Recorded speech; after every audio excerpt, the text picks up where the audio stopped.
원으로 평생 투자하는 것보다 그냥 10억 원짜리 집으로 주택연금 넣으면 속 편하게 지낼 수 있지 않을까요? 이런 말씀을 하셨어요. 그래서 저도 오, 괜찮은 생각이네 하고 궁금해져가지고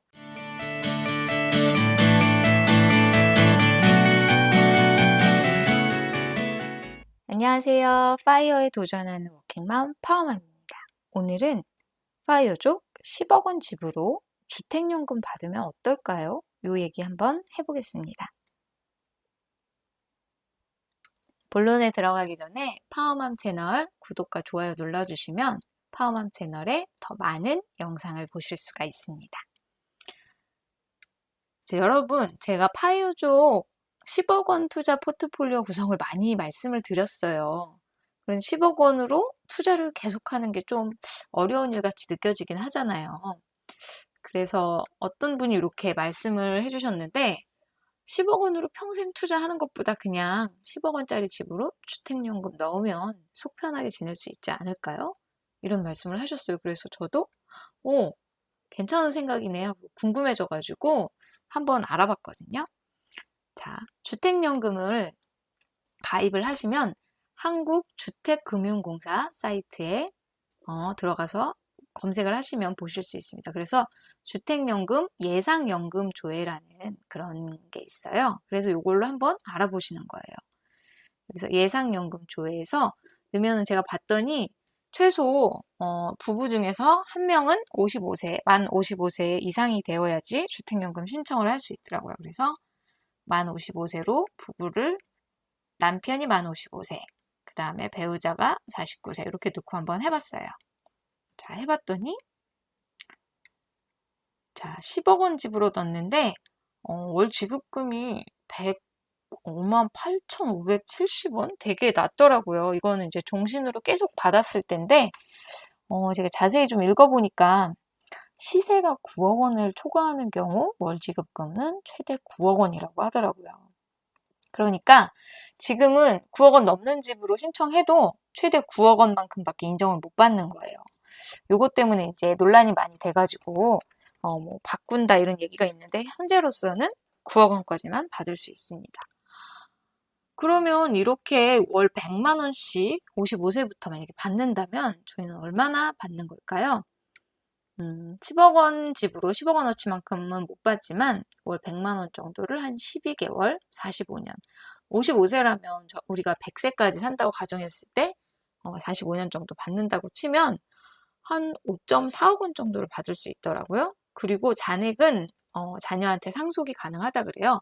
그 주택을 매각하고 연금으로 수령한 금액을 뺀 나머지 금액에 대해서 상속이 가능하다고 하니까 나쁘지 않은 것 같아요. 일단 나머지를 금액을 돈으로 받을 수 있으니까요.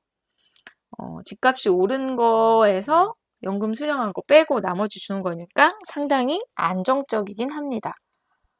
그런데 제가 이제 요거를 그래서 연금 수령 나이를 좀 여러 가지로 바꿔서 계산을 해봤더니 금액이 좀 바뀌더라고요. 그래서 뭐 65세에 신청을 하게 되면 뭐 180만 원, 75세에 신청을 하게 되면 280만 원 이런 식으로 되는데 결국은 이제 평균 수명하고 따져봤을 때는 대략 생애 총 수령액이 한 5억에서 6억 정도 되게 이렇게 설계가 돼 있는 것 같아요. 그래서 많이 주진 않죠. 그래서 요 정도 되게 9억 원으로 신청했을 때 이렇게 설계가 돼 있더라고요.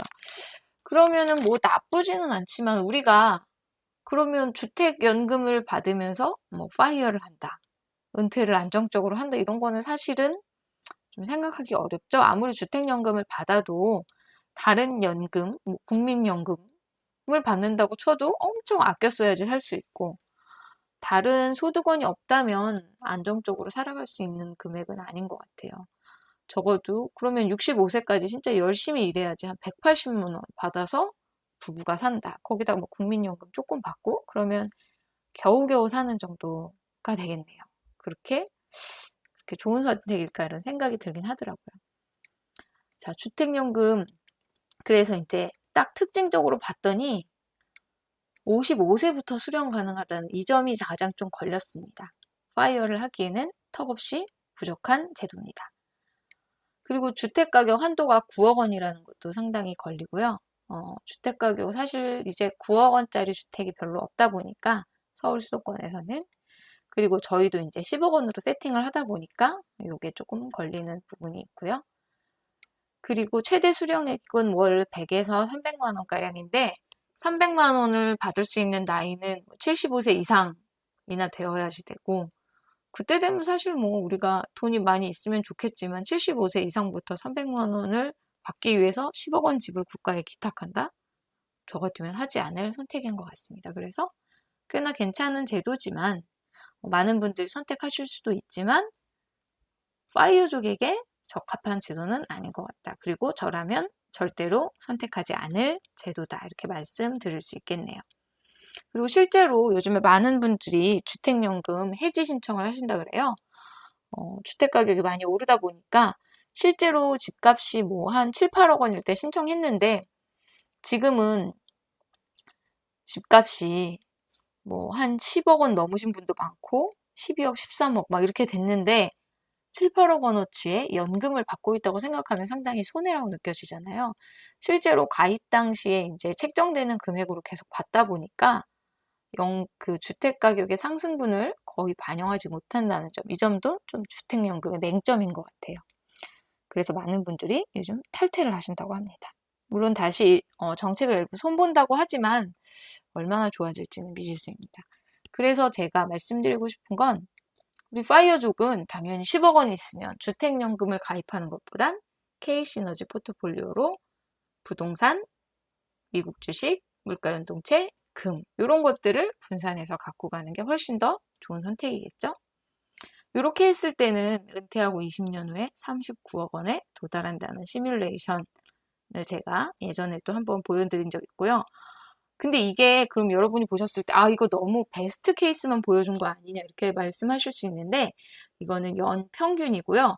이 안에는 장이 좋을 때 그리고 장이 나쁠 때를 다 포함한 평균이라고 보시면 됩니다. 물론 은퇴를 시작하는 첫 해에 막 시장이 코로나 수준의 폭망이 온다 그러면 회복하는데 조금의 시간이 걸리긴 하지만 10년이 지나고 20년이 지나면 결국은 다 평균에 수렴하게 되는 게 연평균 수익률이기 때문에 여러분들이 정말 길게 보고 가신다면 큰 걱정 안 하셔도 될 것 같습니다. 자, 이렇게 여기까지 파이어에 도전하는 워킹맘 파워맘이었습니다. 파워맘의 더 많은 영상을 보고 싶으신 분들은 구독과 좋아요 눌러주세요. 감사합니다.